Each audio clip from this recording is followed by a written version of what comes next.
Create చేయాలి. A clean toilet brings wealth and beauty. అది నిజం. జపాన్లో పబ్లిక్ టాయిలెట్స్ కూడా ఎంతో క్లీన్గా ఉంటాయి. టాయిలెట్ ఒకటే కాదు, ప్రతి మనిషి రోజు చేయాల్సిన పనులు కొన్ని జపనీస్ ఫాలో అవుతారు.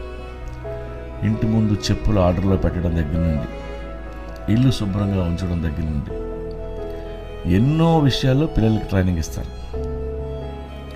అలాగే కూర్చున్నప్పుడు బాడీ పోస్చర్ గురించి కూడా వాడు కేర్ తీసుకుంటారు. ఇలా ఒక్కో మంచి పనికి ఒక్కో దేవత ఉంది. వాళ్ళకి మొత్తం 65 మంది దేవతలు ఉన్నారు. ఈ దేవతలందరూ వాళ్ళ మతం షింటో నుండి వచ్చాయి. Shinto believes in divine spirits. Shinto అనేది బుద్ధిజం నుండి వచ్చింది.